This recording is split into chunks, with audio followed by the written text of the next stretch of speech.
couple days later, I went to see him. And I went up to his apartment, and I walked through. There was this courtyard there, and there was this one devotee, and he was he was typing. He was typing, and completely immersed in his work, and I associated that this manuscript he was typing, and it must be something that Swami's books. So I went up to the apartment, knocked on the door, and the door opened, and the Swami was there. And he said, yes. And I said, well, I'd like to speak with you. And he, oh, yes, come in. And then we went in together to his little sitting room. Prabhupada sat down behind this little metal box. It looked very quaint. And we started talking. He asked me my name. And I told him Bruce, and Prabhupada was talking about in India during the Raj there was one Lord Bruce, and so on. And then I started telling the Swami about myself, and then I just found myself saying that. Well, I want to become your student, full-time. And actually, I had just finished taking, I had taken a special training for teaching. And I was employed by the New York City Board of Education to teach remedial reading. It was a special program to culturally deprived children, means, you know, in the ghettos. And so I said to Swami that, well, I've just finished my training. Actually, my assignment was beginning the next day. And I said, well, my job actually begins, I have a job, and I'm beginning it tomorrow as my assignment, but I just want to be with you. I just want to be your student. And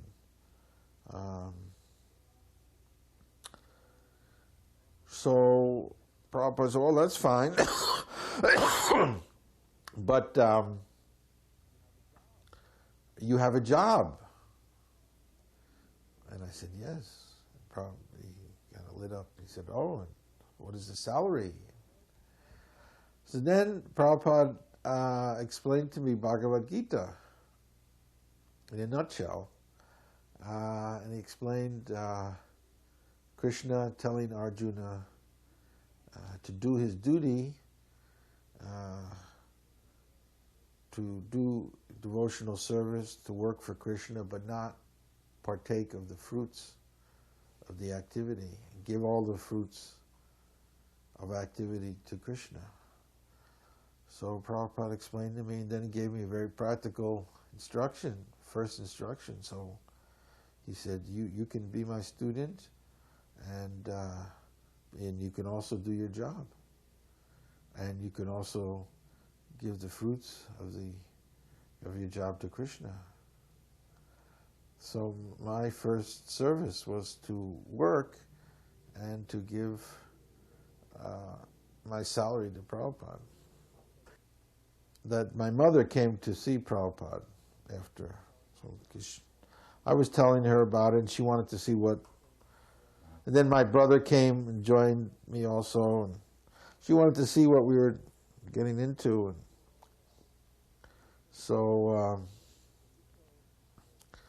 she came one evening just before the kirtan, and by that time I had also already been home to visit her, and she saw, we were strict vegetarian. We wouldn't eat the food that she cooked, and the pots were contaminated. She was contaminated. The whole house was contaminated, and so she said, "Hey, what's happening here?"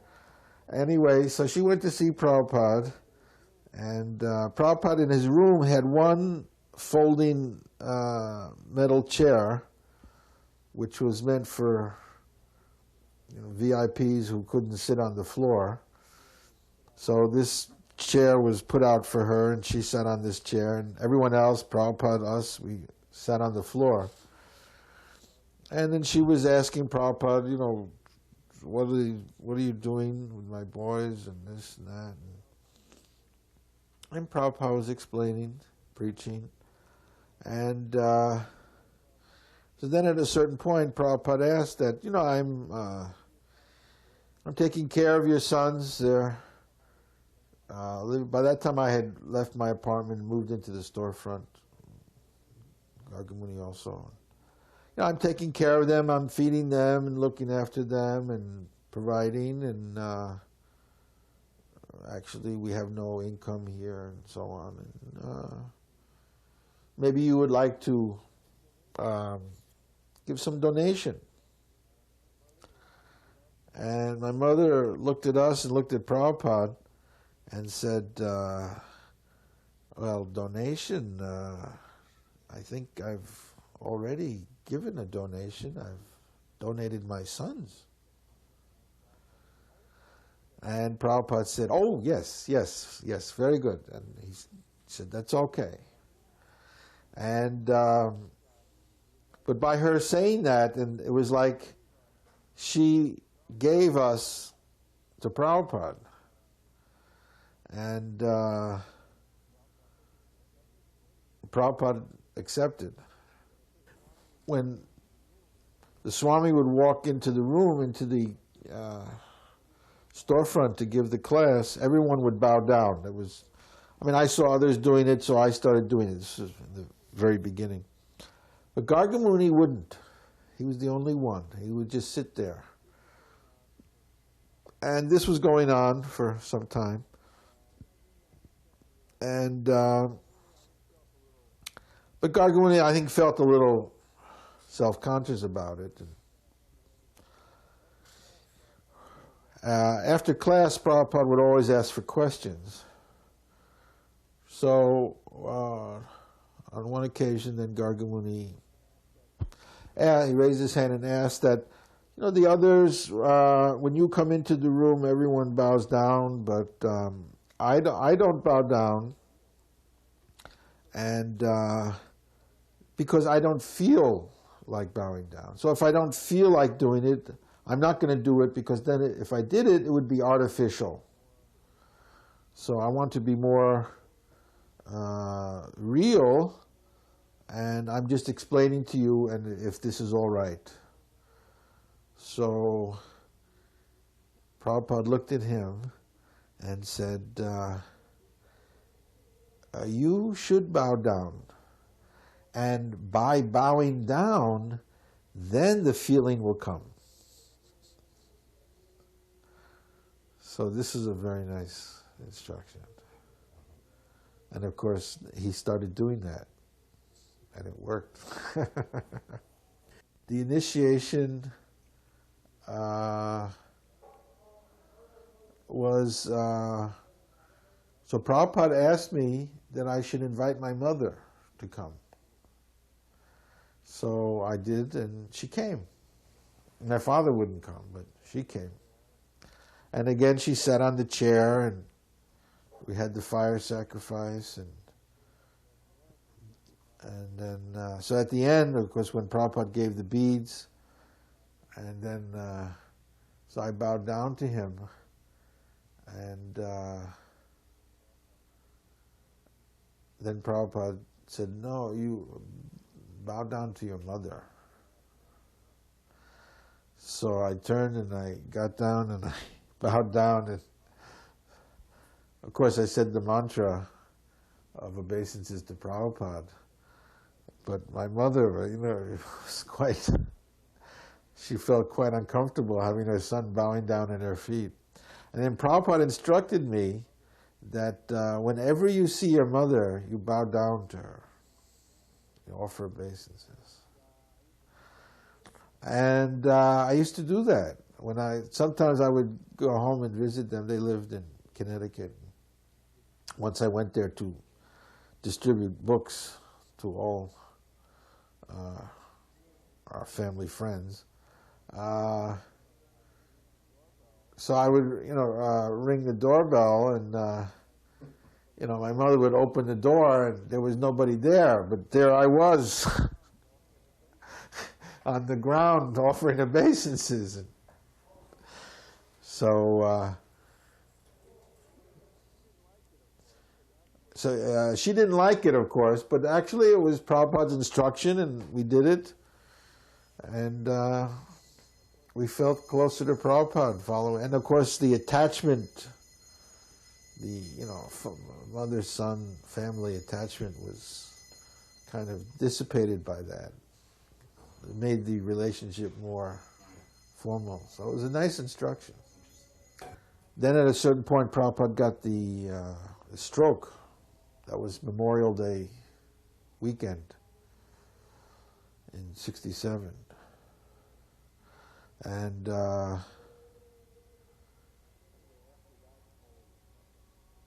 anyway, after that whole affair, Prabhupada couldn't type.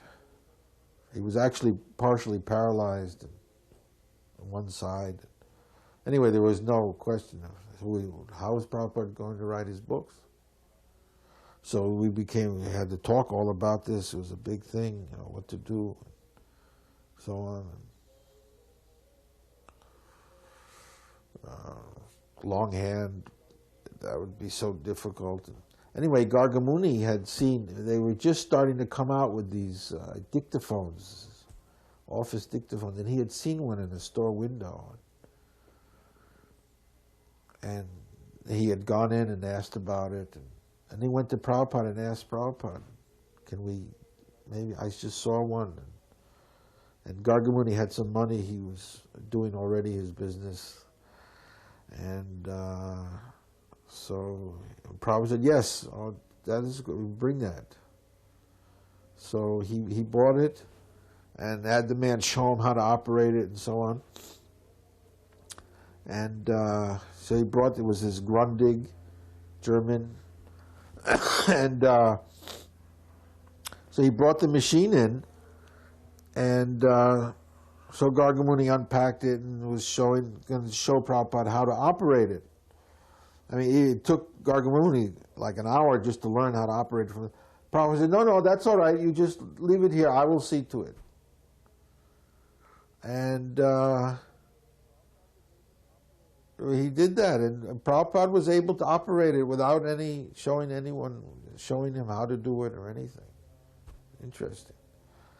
And so then Prabhupada was making these tapes. So Prabhupada's dictating all these tapes, so we had to transcribe the tapes. That was something, I mean, everyone took a try at it. It was very tedious work, and to go back and forth, and the typing, and we all found it quite kind of tedious to do. And, we weren't making so much progress on the transcribing. Prabhupada was becoming more and more, doing more and more of the tapes. So then this became another problem. Hayagriva was the best typist, but then he was going to teach in the university and so on. So it became, that was a problem. So then one day, this boy walks in the storefront. His name was Neil. And he was from Antioch College. In Antioch College, they have a program where you can work at a job and get college credit for that job if it has something to do with your study. I don't know what his study was, something in sociology. So he just came to New York and wanted to work for some organization for a semester. And so he picked the Hare Krishna. And I mean, he just kind of walked in. He didn't even know what we were doing or anything. And anyway, I asked him, well, what can you do? He said he wanted to do some. I said, well, what do you do? And he said, well, I'm a typist, and I'm a transcriber. I said, okay. It was like the answer to the prayers. There was all these kinds of little miracles. These are like little miracles. Everything with Prabhupada was always these little miracles, one after the other. And we didn't even have a table for him to use. We like made some cartons, some fruit cartons, and put a piece of wood there, and put the dictaphone there in the corner of the apartment, and boy, he just raced through those tapes.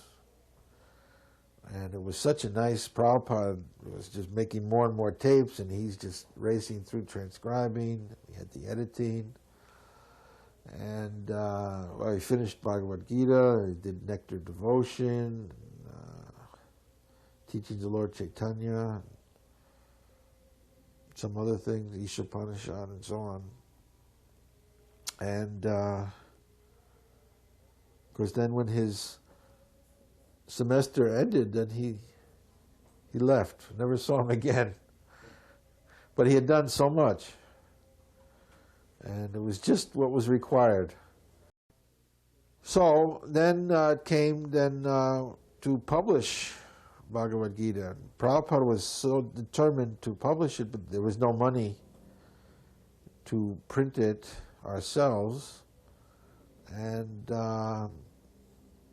anyway, Allen Ginsberg, who was a friend, although he wasn't a Vaishnava, wasn't a devotee, I mean, he had his own lifestyle, but he was very sympathetic. He had been to India. He liked chanting. Prabhupada instructed him, chant Hare Krishna before you do any poetry reading, and he used to do that. And he gave Prabhupada first harmonium, which he had brought from India, and he would give donations, and with the immigration thing he was helping. And anyway, when the manuscript was ready for printing, we gave it to Alan, and he was very enthusiastic. He sent it to his publishers, but they rejected it. And then he sent it to some other publishers he knew. Again, everyone rejected it. And after about 6 months of trying it, and he just lost interest. Everyone was rejecting it. So then Prabhupada gave the manuscript to Ray Rama, who was the editor of the Back to Godhead. And so he tried, and he was sending it around to academic publishers, and again, everyone rejected. You know, you get the little letter in the mail, thank you very much, however, this doesn't fit into our plans, you know, this and that and everything. So then after about 6 months, then he gave up. So then Prabhupada gave it to me to do. Anyway, by that time, I had absolutely no faith that this was, because I could see that there was no commercial value to this manuscript. I mean, every page there was Krishna consciousness, Krishna consciousness. And I was thinking, well, if you're not Krishna conscious, and you're not interested in Krishna consciousness, you're not going to be interested in this commentary.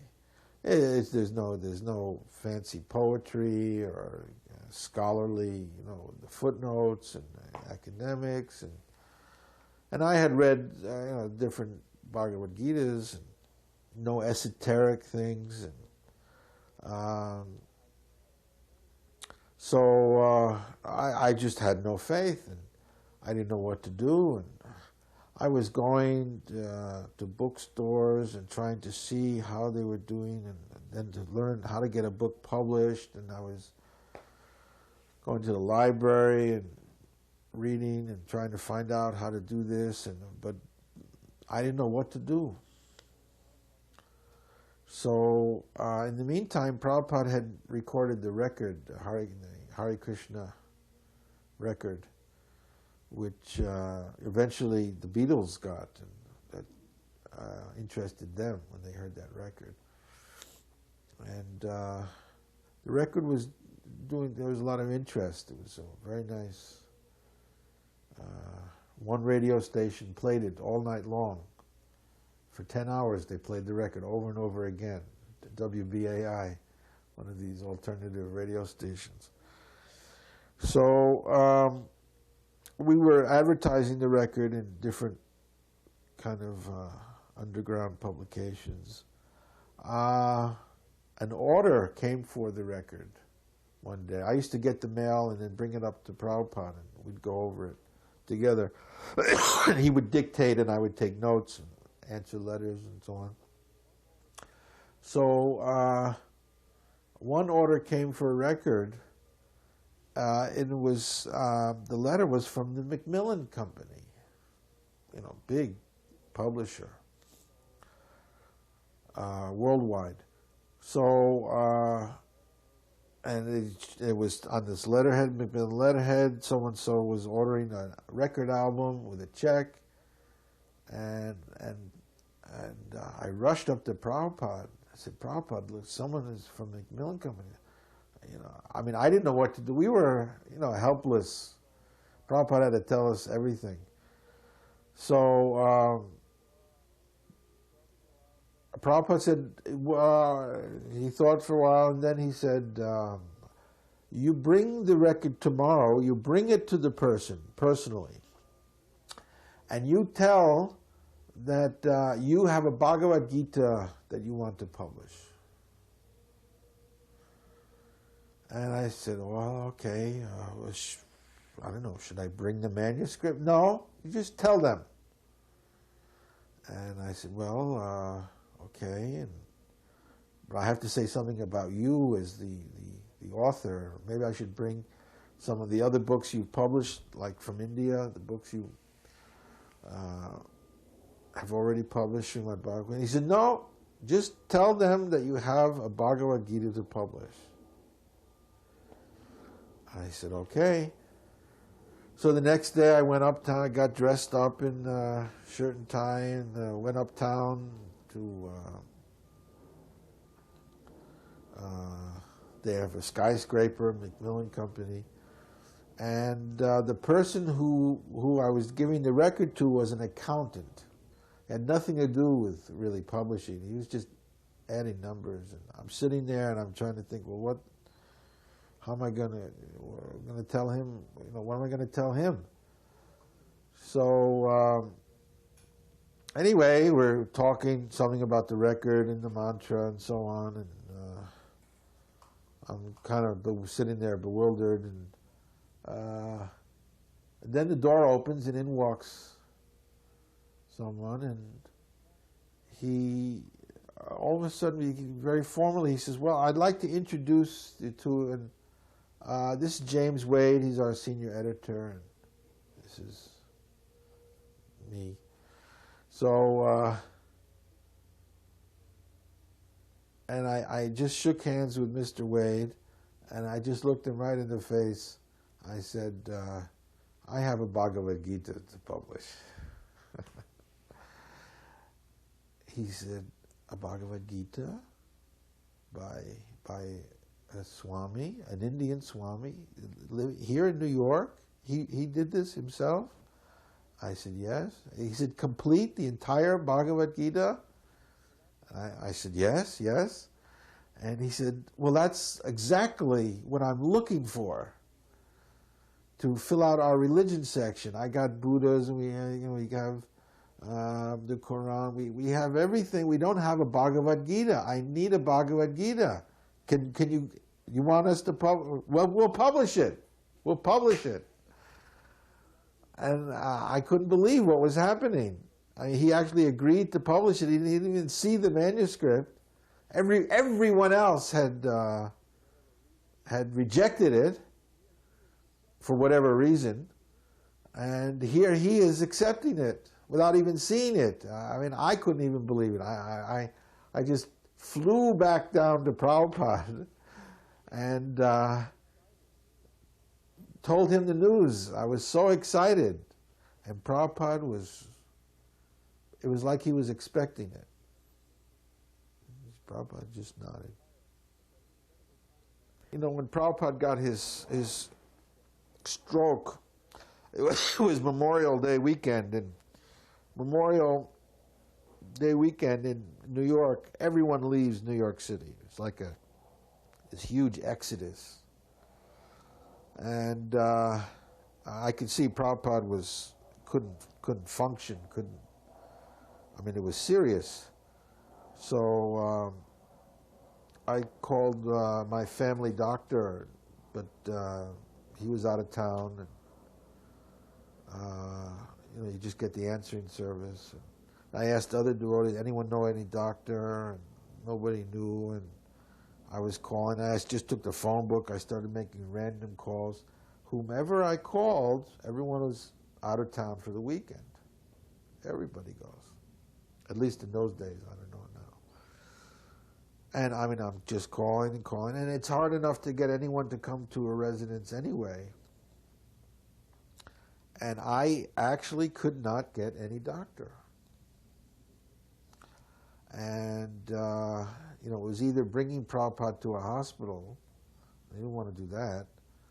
And ultimately, I just got some kind of doctor's referral service, municipal thing. And eventually I was able to get through them some doctor. And finally a doctor came. And he was this little old, I guess maybe Jewish guy.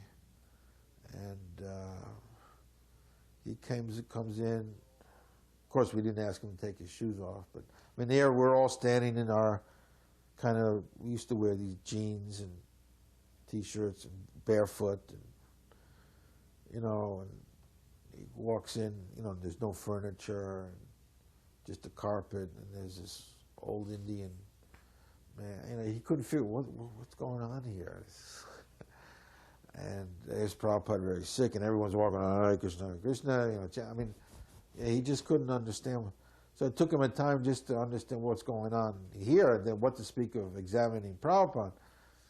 And he was a very kind of boisterous type of person, and he examines Prabhupada, and then, with the stethoscope, this, that. And afterwards he goes outside, and so we asked him, so what's wrong?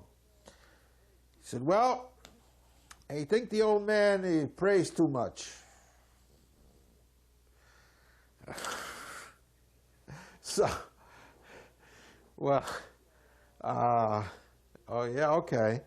So, he's just praying there. He's just sitting there praying all day, and he's got to get out. He's got to do some exercise. And Prabhupada could hear him from, the other room. Yep, he's got to do something. He's got to exercise. Go for a walk. Got to do something. Go out in the morning. Take a walk. Go to the park. So, anyway, and then he just left. And I mean, this guy, that's all he could say. So eventually we did have to I did put Prabhupada in the hospital. And then was a whole thing.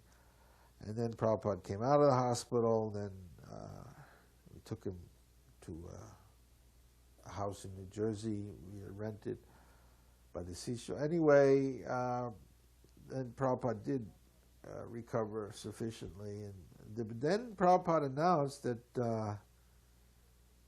now I will take a morning walk. He said that doctor, he said something very good, very valuable. We all laughed because we thought the guy was a nut. And he said, Prabhupada said, no, he has given very good instruction. I will take that up. And Prabhupada then proceeded to take a morning walk. And Prabhupada always took that morning walk. I mean, no matter what his condition, what his health was, or whatever. I mean, I know stories of Prabhupada when Prabhupada was in Switzerland and it was snowing out. He was in a hotel.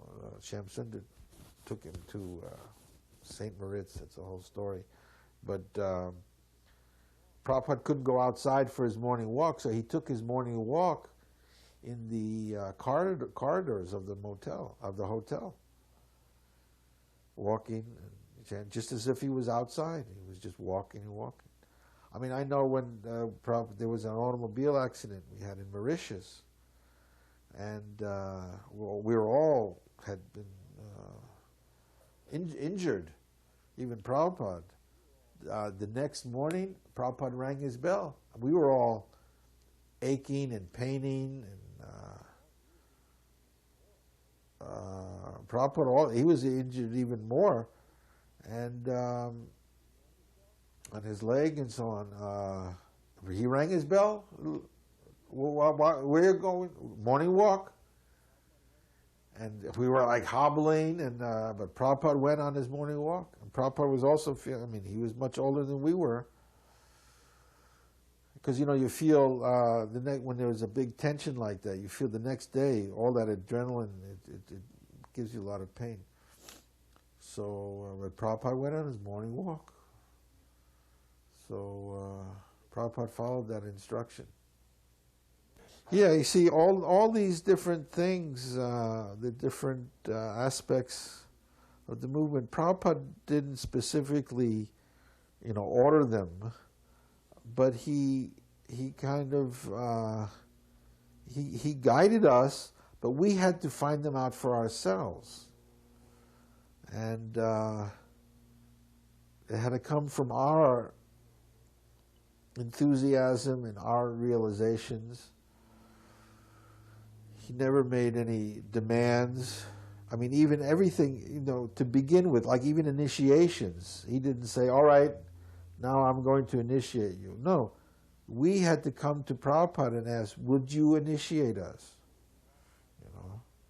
He never said, no, you wash my clothes. We had to come to Prabhupada, can I wash your clothes? So that's the way it was done. Can I learn how to cook prasadam? To make dal, and like that. So even like the Harinam, we would always. Even when Prabhupada was there, Prabhupada led every kirtan. He would play the drum, he would say the prayers, he would lead the kirtan. Nobody even dreamed of singing a kirtan himself. Prabhupada did it. The Swami did it. You see? So when Prabhupada left to go to India, to Vrindavan after his stroke, then we had to do ourselves. As a matter of fact, when Prabhupada left to go to San Francisco, he left to go and do the mantra rock dance Mukunda arranged, and in New York, all of a sudden, who's going to give the lecture? Prabhupada gave every lecture. Who's going to play the drum? And we were just standing around not knowing what to do. All right, why don't you try? Okay, and like this, and okay, I'll give the, Raymond said he'll give the lecture, and this, that. And so we just started doing and then I wrote a letter to Prabhupada that, we don't know, we miss you, and anyway, Prabhupada wrote back, oh, it's very nice that you are missing me, and if you like, he said, you can put my photograph on my sitting place. So, in Prabhupada's apartment where he would sit. So, we didn't even have a photograph. Nobody had a camera. We didn't even wear watches. That was, that's where we were coming from. It was things. We didn't want things. So, I'd had asked devotees in San Francisco to take a photograph of Prabhupada and send it to us. And then we had it blown up and framed, and where we put it at Prabhupada's desk. So with the street chanting, Prabhupada would go on Sundays. He would take us to the park, and we would carry the rug, and Prabhupada would sit under a tree and have the kirtan. But it was Prabhupada having the kirtan. Nobody ever thought, well, we'll go ourselves. I mean, because everything was done by Prabhupada. But then when Prabhupada wasn't there, but of course we only had the kirtans in the storefront or in the park. And it's hard to believe, but I mean, we were kind of shy and reluctant to, at the same time, I mean, just to do what we were doing at that time was very far out, and people didn't know what to think of it, and we were feeling self-conscious. And so I remember one night we were having kirtan in the storefront, and it was very hot. It was summer in New York, and finally it was just too hot to be in there, and someone said, well, let's go outside. And so we just went outside and started having kirtan. And immediately, of course, when we had kirtan in the shop, some people would stop by and look in and scratch their head and, walk by, and, they thought this was nuts. And then mostly the people who just came in were the drunks, the Bowery bums. They would kind of lurch in, and I would then lurch them back out. And but that was the only interest. Only young hippie kids would actually walk in. So we went outside and just on the street corner. But I'll never forget that first kirtan. It was outside. I was thinking, if we chant loud enough, maybe Prabhupada, he's in India, maybe he'll hear it. And somehow we'll just call out and connect. So everyone was chanting very enthusiastically, kirtan, and playing. We had the tom-tom and playing the drum, and then this huge crowd formed. Everyone stopped. And this huge crowd, hundreds of people. And then somebody just, we used to pass around at the end of the kirtan a collection bowl, but that was in the temple. So someone put the collection bowl on the sidewalk, and people just started throwing money, pitching money in. And that was the first actual kirtan. It just happened like that. And then we realized that, hey, this is a way of spreading, also getting support, but also some people were chanting, and we had flyers. They would take flyers. We had no books. So it just happened like that. And then I wrote Prabhupada a letter in India saying how this is what happened. Prabhupada said, oh, very good. You continue this, expand it, and like that, Prabhupada. Prabhupada always guided, but always from behind. In the final days, which was the most, poignant, we were there in Vrindavan and having like the vigil, the kirtan, and taking turns chanting softly with the little symbols. And at a certain point, I got sick. I got this fever. I don't know what it was. I just one day just walked back to my room and just collapsed right in my room, and just fever. And so I was sick for a few days, and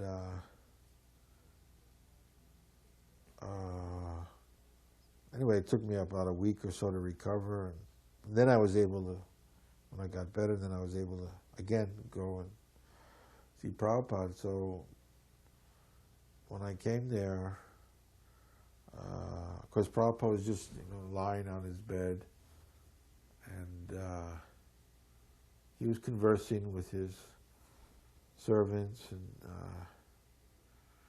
sometimes he would ask who was having the kirtan, and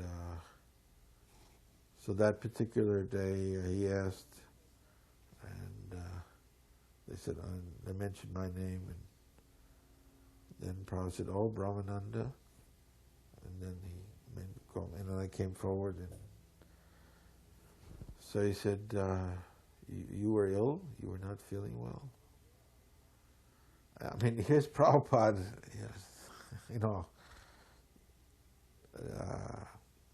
just completely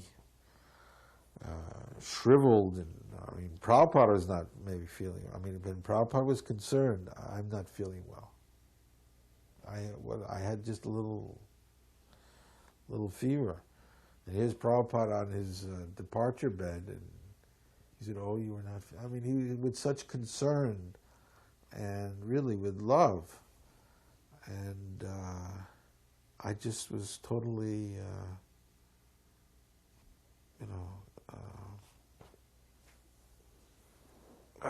affected by that. How Prabhupada could be thinking that I wasn't feeling well. So I think this is the thing that affected me most, how much Prabhupada loved us. But the thing is, we're not very lovable, and we all have defects and so on. But why did Prabhupada love us? And he loved us because he saw us as servants of Krishna. And he also even said that we were sent by his Guru Maharaj to help in his mission. But anyway, Prabhupada saw us as Krishna's servants, and his mission was to spread Krishna consciousness. So whatever we could do to assist and do something in this cause of Krishna consciousness, Prabhupada very much appreciated, and I think that's the essence of Srila Prabhupada. At least he could see us as servants of Krishna. So let us just try and be that. Je anilo premadana koruna prachu